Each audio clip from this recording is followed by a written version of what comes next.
Okay, well, welcome.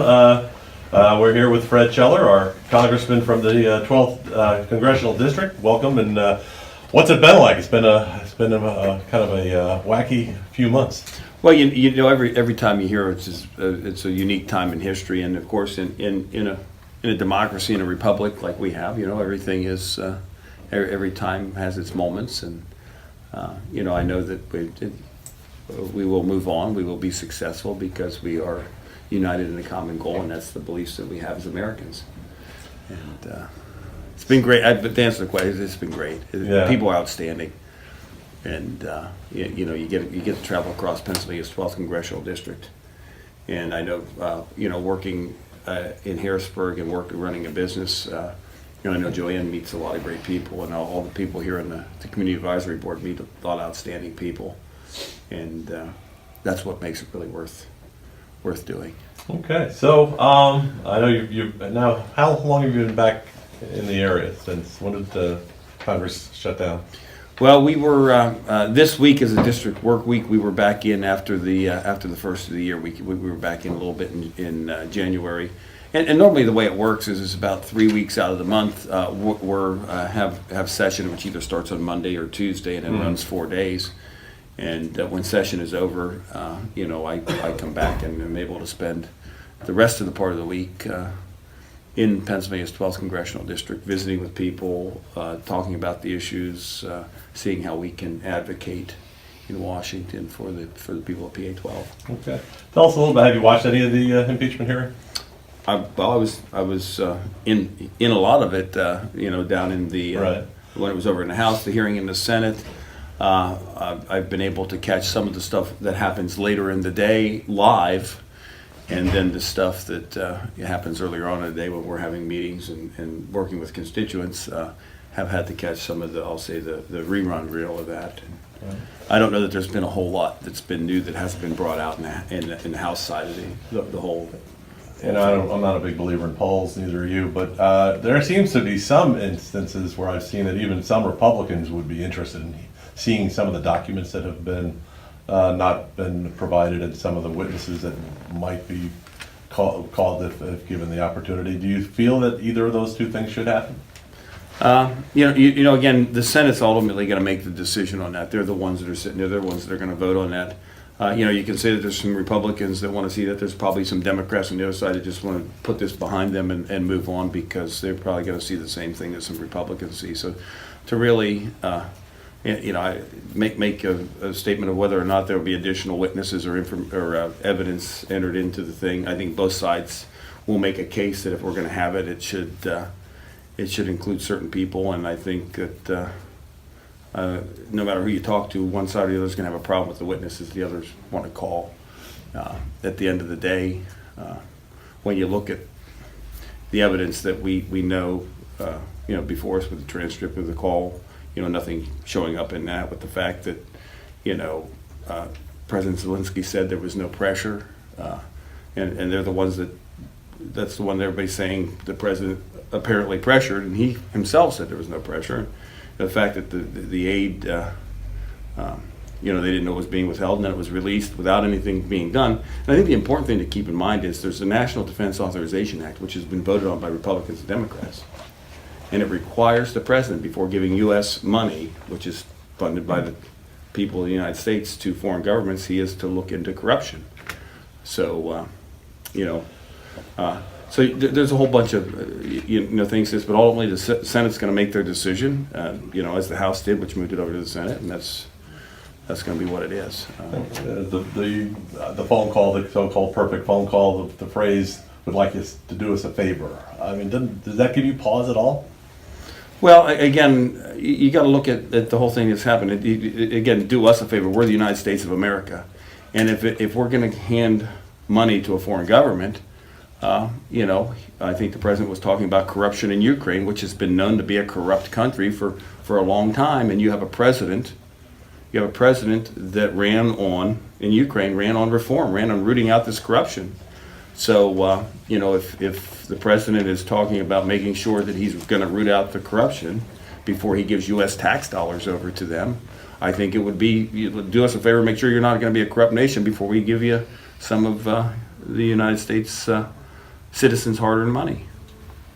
Okay. Well, I think the question some people seem to be asking at this point is why not provide the documents? Why not let the witnesses come forward and just, if it is all going to just, make it clearer than ever that the president did nothing wrong, why not do it?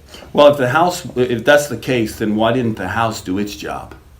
Why didn't the Speaker do their job? I mean, there is a separation of powers, and there is a third branch of the government that when you have these issues, it's called the judicial system. And why was it so important for them to rush that through and not go through the proper steps in the House, now all of a sudden wanting the Senate to back up and do the House's work? And I think that's a question I would ask more importantly, because, it was so urgent that we get this done, and then the Speaker hangs on to it for 30-some days. We can throw back and forth shouldas and wouldas and everything else. But if the case that is being made is so important to see that evidence, then why wasn't it done before they sent it over to the Senate? Well, you stood on the floor and said you were praying for them. Have you been praying for them? I pray for everybody. Wow. That's what we're supposed to do. There you go. Bill. I want to follow on the poll question and the impeachment question first.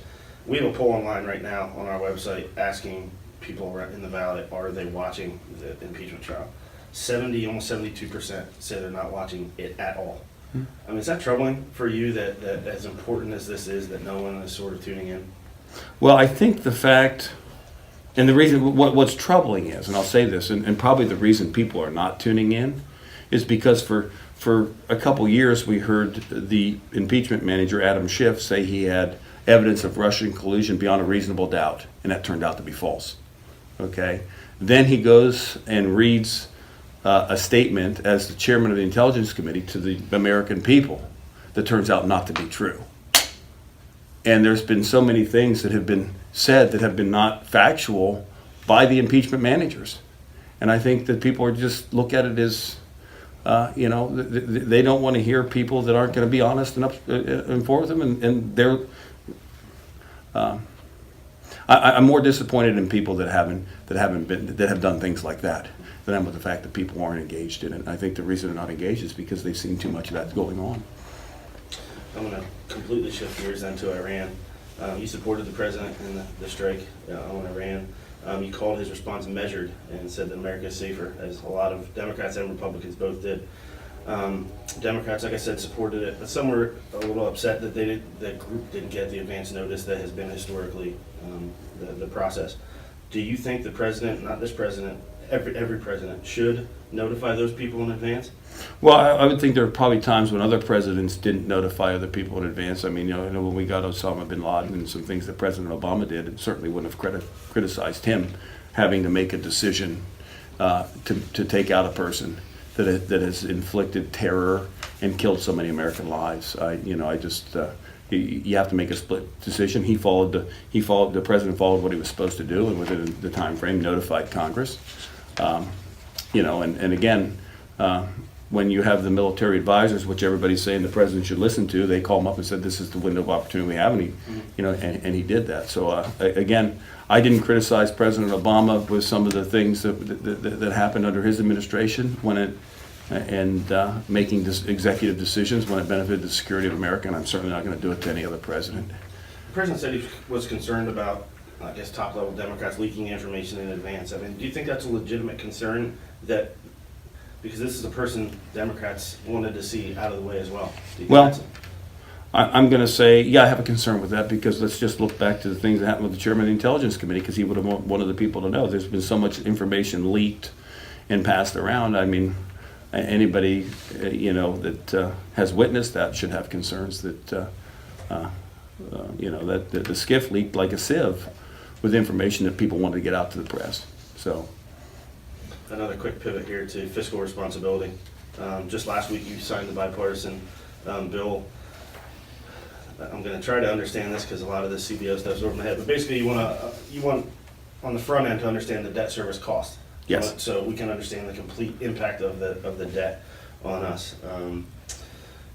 You said by requiring the Congressional Budget Office to report the cost of debt service and its estimates, the full cost of federal spending will be disclosed. Do you think that's enough to control spending? I mean, you've been a fiscal fiscally conservative guy forever. I mean, is this enough? And what do you think it's going to have, and what does this mean, and other things that could impact it as well? Well, the thing I was having, the reason I signed on to that is so that we do put out the entire cost of what we do when we put forth a spending plan or do something, and it's not just the cost to implement that plan, but if we're borrowing the money to do that, then it's the interest cost over time. Mm-hmm.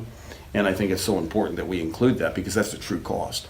And I have been fiscally conservative, and I know there's a couple things I did not vote for the two budget bills, the minibus bills that came through, because looking at everything, and I felt there were some things that we should have been looking at that maybe we could have done differently to at least address some of our spending problems.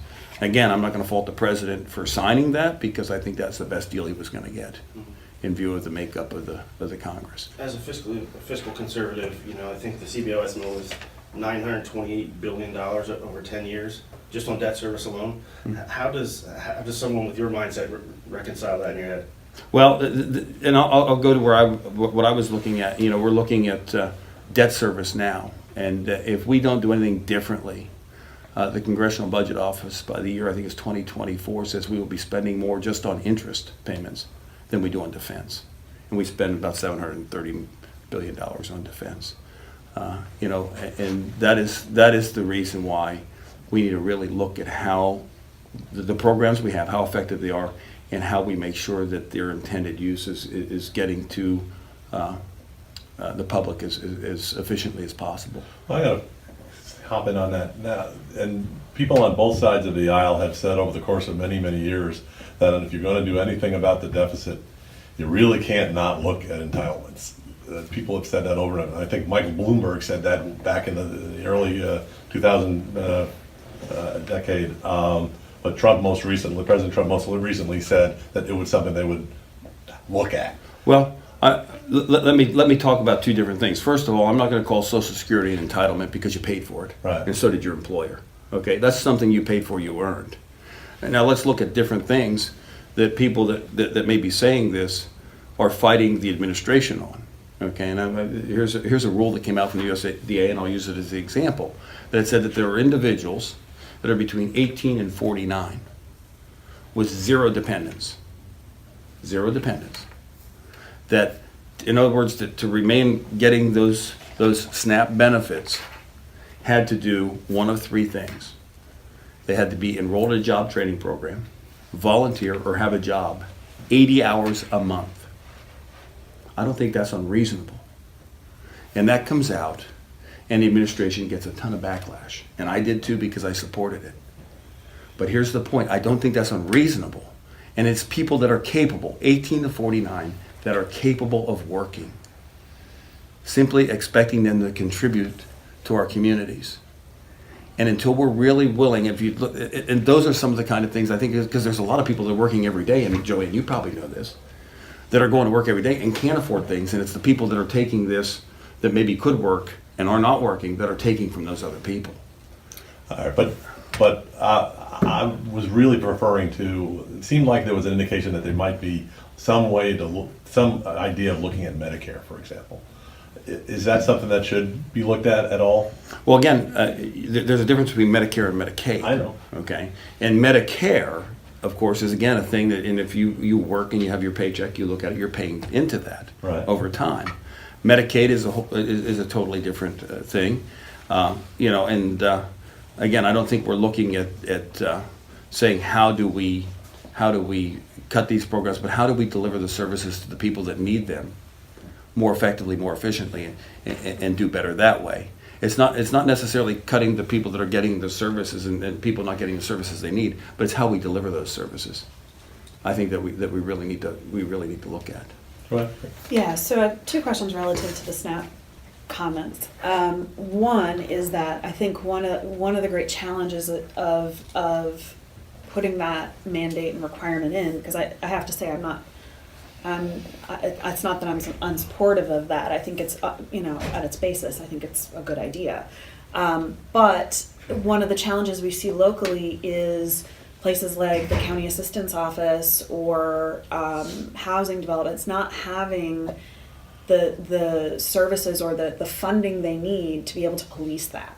What do you see as the government's role in providing support to agencies at the local level? And again, I think that, and the states get a lot of leeway in how they take the federal dollars and drive them out to the people that need the help. Okay, and I think one thing I would do is I would take a look and say what is being done in different states, and I've actually made some of these questions and looking into this. What are some states doing, and what is the best practice, and do we do enough of that to say in certain areas? Maybe they're very, very efficient and effective in different states. It's the same way with education funding. You know, that it's done different ways in different states. The federal government takes these dollars, gives them to the states, and then the states administer those federal dollars along with state dollars. And I think what the federal government needs to do more of, and we always did it in business, is we look and say, okay, who's got the best practice, and start sharing some of those ideas. And I think that's really where it begins. I don't think we've done enough of that. So I said that's where I would put the resources. So you have to put some resources in determining what a best practice is, yes.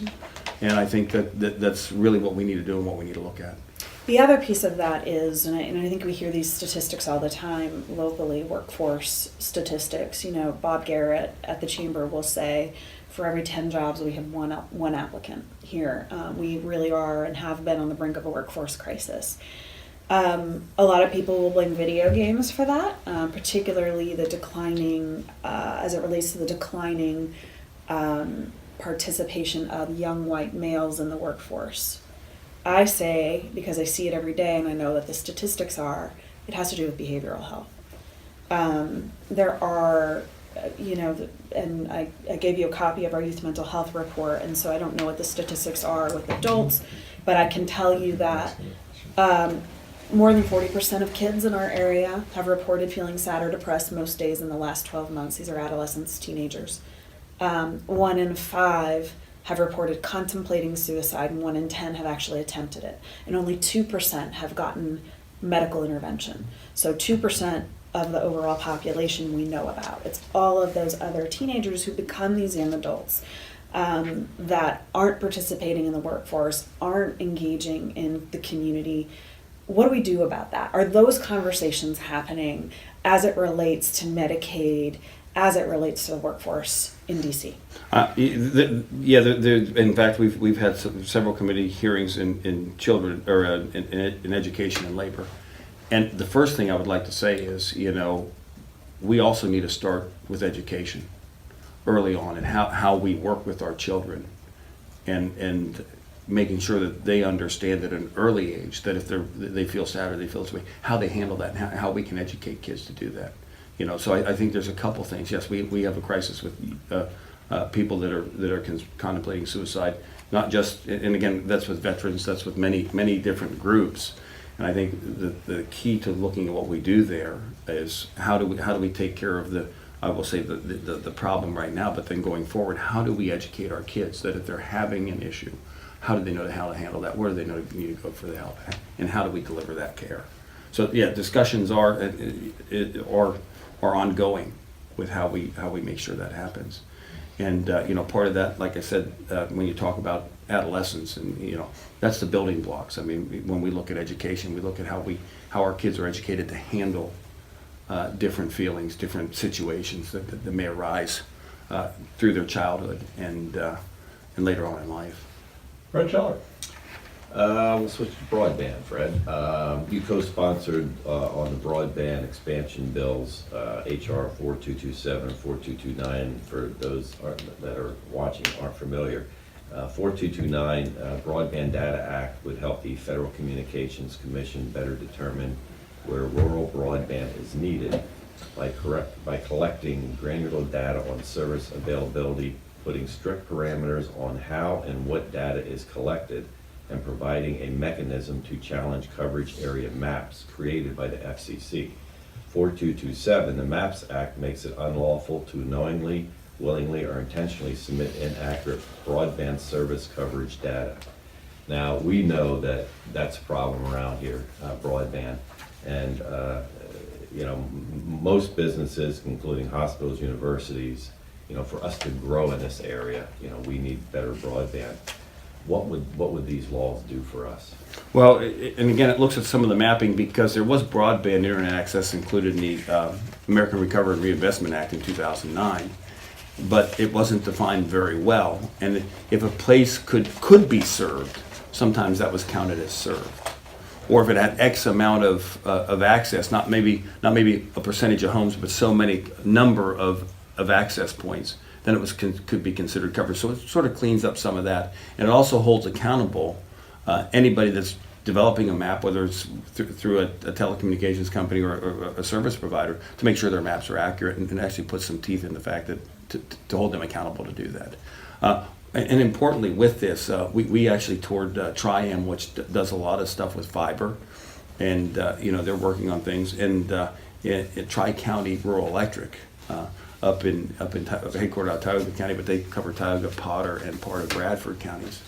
And they were actually the recipient of a $2.5 million grant that we helped get so that they could do the last mile and run it on their utilities and try and set up some models like that of what works very effectively to get the broadband and the internet access out to more of the rural areas, that last mile and so forth. So there's a lot of discussion, but particularly that's what those two things do.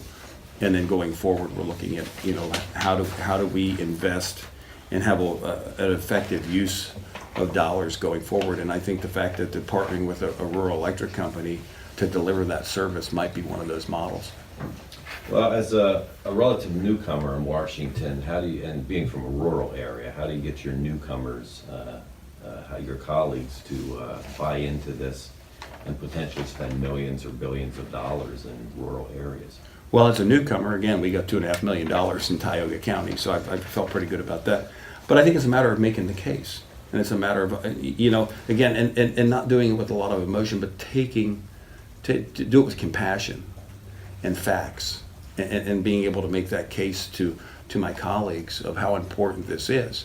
And here in particular in Pennsylvania, why in Pennsylvania, why Pennsylvania is so important to our nation for a variety of reasons. National security, through energy independence, the fact that Pennsylvania is the 20th largest economy in the world. And we're within a day's drive of 60% of the U.S. population. So let's start dealing with why Pennsylvania is so pivotal and why we've done so many things in the past here in Pennsylvania that have been models around the country. And investing here in Pennsylvania to try and get some of these things done. And to me, that's a lot. I mean, in any given day, and here's an interesting thing that we look at on energy, because in addition to being on the Education and Labor Committee, I'm on Oversight and Reform and House Energy Action Team. The whip had put me on that, because on any given day in PA 12, we produce up to 10%, or about 10% of the nation's natural gas production out of one congressional district. I mean, that's the importance of what we're doing here in PA 12 in rural Pennsylvania, and why it's so important that we make investments here so that we can see what it does in other parts of the country. So it's been very, very good to team up with not just the Pennsylvania delegation, and we have outstanding people in the Pennsylvania delegation, but also other rural areas across the nation to work with representatives in those areas. And I'm approaching it the same way I did when I went into Harrisburg. Now it's a little different for me because I went in on June 3rd by myself, the only one sworn in that day. So you don't have the month and a half of orientation and the other stuff. But having a good team, having the understanding of how we can do things effectively. My experience, not only in private industry, but in Harrisburg, has helped with that. You say a new guy, and I'll tell you a little story. When I was in private industry, I went from buying lumber to managing the factory. And my boss asked me one day, he said, so I was doing like 2 days. He asked me something. I said, well, I'm working on that, Rogers. It's been 2 days. And he said, what's taking you so long? So it's just we put together a great team to help PA 12. A lot of the members of our team are from Pennsylvania, rural parts of the state. So one fellow is from York County, one from Mechanicsburg. Jason is from Carlisle. One person on our team is originally from Lewisburg, so I graduated Lewisburg High School. So I think it's important to have our team understand the district and be out in the district working. So when I have members of the team accompanying me to different visits, it's not because I need people to go with me to those visits. It's that when somebody calls, a constituent or an organization, our team understands. It's just not, Sunbury isn't just a dot in the map, and United Way isn't just an organization, but we understand the work you do, we understand the people behind it, and then we can advocate effectively to make sure that we make our case. And that's why we spend so much time when I'm not in DC, getting around to different areas of the district. And that's why our team is out in the district when I'm in DC. So that's an important part for us. That way we can effectively do exactly what you said. Fred, you were, I guess in December, you signed on as a co-sponsor of the Low Cost More Cures Act. And I guess your release said it increases innovation and promotes low-cost options while bringing about a greater transparency. Can you give me a few more specifics about how it would accomplish what we're trying to do here? And what, as you say, increase innovation? HR 19? Yeah. HR 19. Yeah. That actually has a lot of bipartisan elements in it. But two things it does not, and just on that real quickly, is when drug companies make a drug and it says you can't pay other companies not to produce that drug. So you have more people and more people competing for that. Because currently, if I'm making a drug and you're going to come up with it, I might pay and say, hey, stop development on it, I might pay you to do that. So it stops that kind of practice. It also says that you can't change something from, I'll use an example, from a capsule to a pill or a pill to a capsule and extend your patent on that. So it gets more generics to market more quickly. So those are some of the things that it does. Just real quickly, that it can tell you that it would allow more medicine to come to be more transparent. And I think it would give you innovation because you'd have more people working on some of the same solutions. Feels like, obviously one of the big priorities at the beginning of the administration was overturning and reforming and getting a new healthcare system in place. And that's sort of stalled. What's going on now? I know the attention seems the country's on many other things, but what's going on now in continuing to move forward on trying to, because there's legal things going on that really could chip away pretty mightily at the Affordable Care Act. So what's the plan for replacing it eventually? Again, the discussion that's been going on. And one thing we did, there was a bill I signed on to also to protect people with pre-existing conditions. Okay, that's a bill we were working on and passed that said, hey, look, if you have pre-existing conditions, anything we do in the future will protect people with pre-existing conditions. So anything we change to, the people don't need to worry that if they have pre-existing conditions, they will be covered. They won't lose coverage through that. So I think that's very important to get that out first, because that's one thing that I talked a lot about and told people that I wanted to make sure that if there were people with pre-existing conditions, they weren't going to be refused care in health care. So that's oftentimes that's a claim that's made, oh, they just want to get rid of pre-existing conditions. That is not the truth. In fact, I've been on legislation to protect that. But some of the things are association health plans, selling insurance across state lines, a lot of things that would create competition and lower the rates of insurance, allowing employers to put money into, say you're an employer and you have a few employees and you can't afford to cover the whole health care cost, but then you could put money into a health savings account for them tax-free so that they could go onto the marketplace and buy their insurance and still get some kind of benefit from their employer. So I think there's a lot of things that are contained in our plans going forward that would create competition, make it affordable. And you talked about some of the things with the Affordable Care Act, and I keep hearing from a lot of places that have collective bargaining units that are unionized that want us to postpone the Cadillac tax again on the high-end plans. Now those are blue collar jobs, and people in their collective bargaining agreement says, hey, don't tax, please don't tax our, so everybody says, oh, you want to take these away. That's not us the ones that doesn't, that's our constituents saying, hey, look, I work for that because I got a good health care plan from my employer. I don't think that, I don't want to have to pay a tax on that. So I think there's a lot of provisions out there that we can do, or things we can do to make competition, transparency, and options available for people that will help get insurance that's meaningful to people. Because the one thing we always talked about with the Affordable Care Act is we're going to cover more people. Well, covering somebody and giving them care are two different things. There's coverage and there's care. I can cover somebody with an auto policy that has a $200,000 deductible. It could be useless to them. So we want to make sure that what we do is not just having a talking point that says, oh, look at how many people are covered.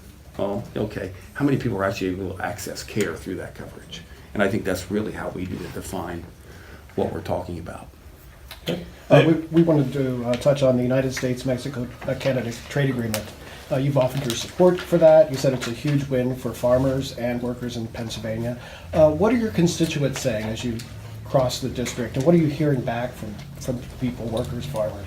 Actually, again, it's early on, so to say that everything's in place and people are actually reaping all those benefits because in fact, the president's going to be signing that, I think, later this week or next week or Wednesday, yeah, early next week, either middle of next week, he's going to be signing that. But here's what they're very excited about what that means and some of the things that are in there, because it does create a level playing field or more opportunity for our farmers in the dairy industry. Canada's Class 7 milk and some dairy products being able to be sold more in Canada and can be more competitive. Mexico with corn and soybeans just for agriculture, keeping in mind that Mexico is our #1 trading partner. Okay, so look at who our trading partners are, look what they're doing, and the fact that it means in Pennsylvania, the estimates we've heard on these have been like 42,000 manufacturing jobs and like 17,000 agriculture jobs that will benefit. That's just in Pennsylvania? That's in Pennsylvania. That's the entire state. Okay. It's the entire state. And so it's almost 60,000 jobs that are affected by this agreement. And I know a lot of presidents said that they were going to take care of NAFTA and everything else, and here President Trump finally did, and looked at how things happened. And it's also accountability measures in Mexico and stuff, so that things happen the way they should. Coming back locally, we have the Sunbury Hospital, which is about ready to shut down. There have been some people who suggested maybe there could be some services for veterans, perhaps, or other people who receive government health care. Have you had conversations in this regard about any possibilities for that facility? Again, whenever we're looking at delivering health care, we want to make sure that it's accessible, it's affordable, it's quality care to all our constituents. I do know that when some discussions have been going on, we actually have 2 members of our team, our veterans liaison out of the Selinsgrove office, does coordinate with the VA on potential possibilities for delivery of care. So that door is always open. And of course, UPMC, I know there's been a series of meetings. There's, I think, some meetings on what can happen with delivery of care to people in the Sunbury area that may have been utilizing the Sunbury Hospital. We do have a lot of quality healthcare organizations in rural Pennsylvania and we need to look at how we can most effectively deliver those services. Whether that's some services out of the location at the Sunbury Hospital or how that looks, we are committed to making sure that there's a plan in place so that the people of Sunbury, of all of PA12, are able to get quality health care delivered the best way to them, as affordable as possible. Mike? I could go a lot of different places with regard to issues. Veterans health care, access to medical marijuana. Federal issues still doesn't allow that. We can go back to the national debt and the effect of the tax cut that has in generating increased national debt. But the 2 issues that I come back to of most concern is your voting record and the administration on climate change and voter security.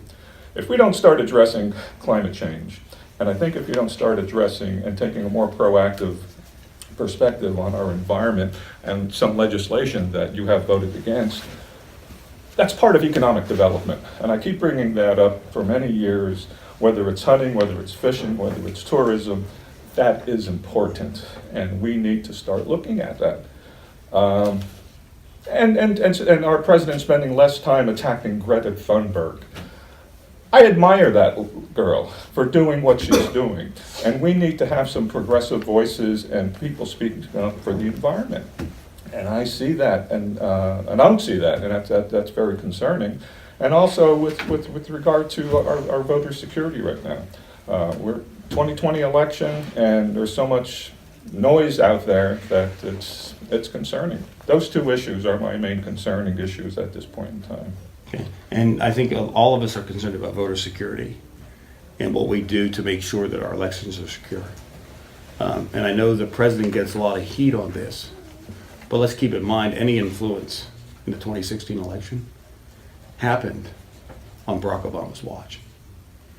So whatever we can do to make our elections more secure, I want to do that. So, on the climate change, I know there were a lot of generalizations there, Mike.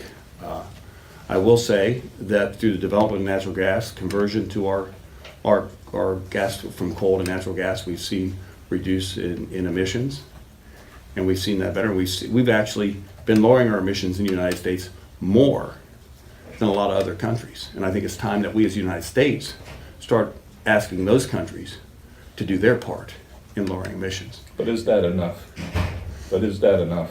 Well, And are we being a leader in the world on this issue? well, I don't think we are. We've lowered it more than anybody else, Mike. But that's just one aspect, CO2 emissions. That's just one aspect. Are we a leader in legislation? Or are we a leader in being a voice on climate change? Well, let me give you an example of how free market, in a place I just visited yesterday, that through the use of a pipeline is delivering water to some of these well sites for the development of natural gas, that since October has taken like 18,000 trucks off the road because they've been able to innovate and do things differently. So I don't think everything we do has to be the government telling private industry they have to do this. Yes, should there be regulations? Should there be things that make common sense? Absolutely. Yeah, but but also we shouldn't tie their hands so they can't be innovative. We could lead by example. And I think we sometimes- have. Well, I don't think it's enough, but we can be doing more on that. I mean, we could delve into that to a lot, and some people aren't going to think no matter what we do is enough. Okay? I think that the United States, in what we've done to reduce our CO2 emissions and other things and protect our environment, and what I've done personally, quite frankly, as a state rep and continue to advocate for in Congress. As a state rep, I got the money to protect the watershed in Union Township, Union County. I fought the tire burner. I've done a lot of good things. And I'm going to continue to do that.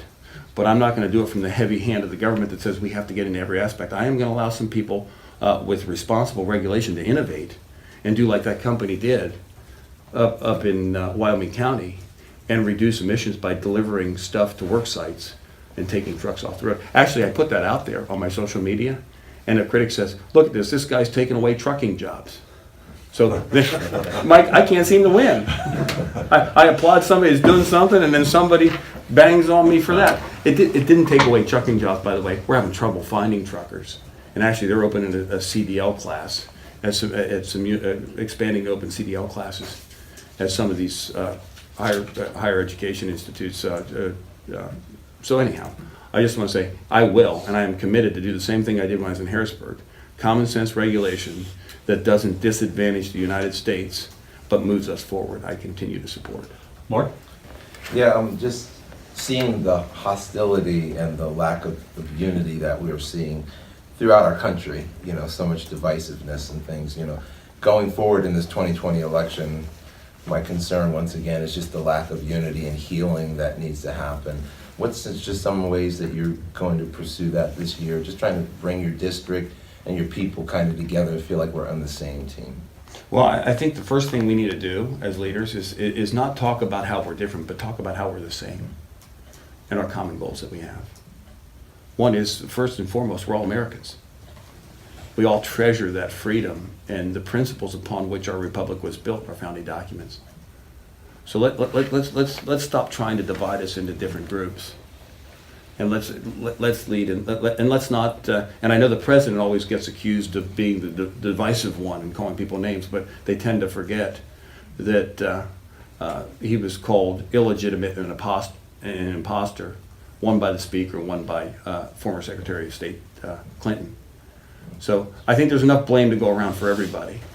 So what we need to do, and as I've always done, and I know Fred and I know Dennis have known this, and anybody that knows me, when I'm talking to somebody, as I refer to the Speaker as the Speaker. I don't care whether the Speaker is Paul Ryan or it's Nancy Pelosi. The Governor's the Governor, whether it's Tom Wolf or Tom Corbett. The President is the President, whether it's Barack Obama or Donald Trump or Bill Clinton. So I think that's the first thing we need to do, because we need to get beyond, because I think it's difficult for people to work together once they've attacked each other and made it personal.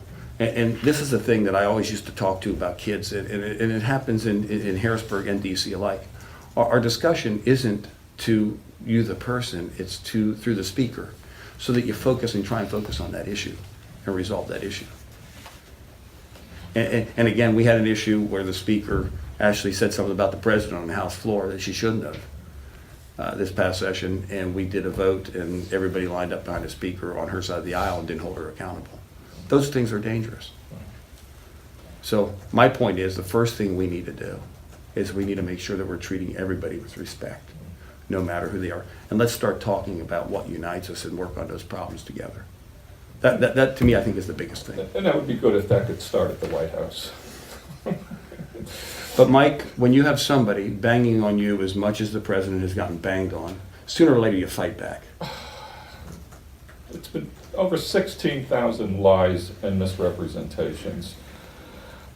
The leadership starts. It's hard to defend his actions, his style, his tweets. Stop right there. Defend the chairman. Defend the chairman of the Intelligence Committee on a hearing where he fabricates a phone call. Defend that to me. Then I will defend the President. That's a what about. It's a what about. It's what about Clinton. It's what about Obama. He's in the presidency. He's in the White House right now, and there's no lack of there's no style. There's no substance. But Mike, think about what he's. The attacks on whether it's a 16-year-old girl fighting for climate change. That's the sad part. That is sad. Here's the sad part. No matter what the President does, it's never good enough. You look at what he's accomplished, and quite frankly, I look at this. He has done more. I mean, you look at the wage gap that is closing now. The bottom end of the wage earners are their wealth is increasing greater than the top 1% at a higher percentage rate. You look at what's happening. Everybody's been included. You mentioned the tax cuts. Actually, the tax cuts bring in more revenue. The problem is we haven't cut any spending. That's just grown too. That's the problem. Look at the numbers. I mean, it's easy to sit here and throw out a what if or a what for, and not look at the whole story. You can get any soundbite you want into in 60 seconds. President Trump has done so much to help everybody in America. And he doesn't get, if he were on a boat with the Pope, and the Pope's hat blew off into the water, and he walked across the water, picked up the hat, walked back across the water, and put the hat on the Pope's head, the press would say, President Trump can't swim. That's what they would say. None of this is perfect. I'm going to tell you that right now. The Lord, there is only one perfect entity that walked on this earth, and it was my Lord and Savior, Jesus Christ. That's it. Yeah, I often thought the same thing back in the previous administration, that if President Obama had come up with a cure for cancer, he would have been criticized for it in some regard. I mean, I think that's a partisan thing that continues to grow, and I think part of the problem we have here is, do we get past that at any point? I mean, you're about to run your first full-term election, and again, we know that you have a fiscal conservative approach, and we have always talked a lot about how we need to do a better job. You talked about just now about spending too much money. We're getting more revenue, but we're spending too much money. So walking into this new campaign, give me 2 or 3 really top things that Fred Keller wants to put out there as his number 1, 2, and 3 things that he wants to get done as a full-term congressman. Okay. The first thing that we need to work on is making sure that we always take care and put first our veterans and those who serve to protect us and our way of life. And I think the President's already done some of that with the veterans being able to get care, and the pilot program going there. He's done things with the accountability in the VA. there's more we can do. We need to work on that. We need to make sure our veterans, we also need to make sure when we look at our veterans, we get them ready to go through boot camp and all this other thing and get them ready to get into the military. We also need to look at how we make sure when they're done in the military that they can come out of the military. They have that same preparation to get back into society, okay? We need to do that for our veterans. So that needs to happen. The other thing we need to look at is we need to look at making sure people have the skills to do the jobs that are available without putting a ton of debt on them. So that means looking at how we deliver education, how we pay for that education. And just simply forgiving all college debt and free college, changing who pays the bill does not make it less expensive, okay? So we truly need to look at how we deliver that education and how we make sure that the opportunities are available, whether it's trades, whether somebody wants a 4-year degree, whether they want a 2-year associate's degree, whatever method that is. But we need to make sure that we look at how we drive that education out. And there's been a lot of great examples with businesses partnering with education. Lackawanna College and Cabot Oil and Gas and Southwestern Energy have put a model together where they can actually have a student go for 2 years, and they provide equipment to be trained on and so forth, equipment that student's going to be using when they get out in the field or working with it, they get in the field. And they go for 2 years and they're making $50,000 a year in Susquehanna County. Those are things that are happening. Those are models that we need to look at. Those are things that I want to make sure that we work on and we replicate and have that success. We need to make healthcare. We need, as I talked already, we need to make sure that we look at prescription drugs and how that medicine's more affordable, how generics get to market, and we have that competition because that will drive down the cost and increase the quality. And then, of course, healthcare as far as health plans and how people afford their insurance and how insurance is purchased, how it's afforded, whether it's somebody that's on Medicare, which is one thing, but whether it's on the Medicaid side or private insurance, we need to make sure that it's affordable. And we need to make sure that the avenues are there for people to access it. Okay, well, we'll leave it at that. Thank you, Fred, for being here with us. Thank you. And we'll be in touch. All right, appreciate it.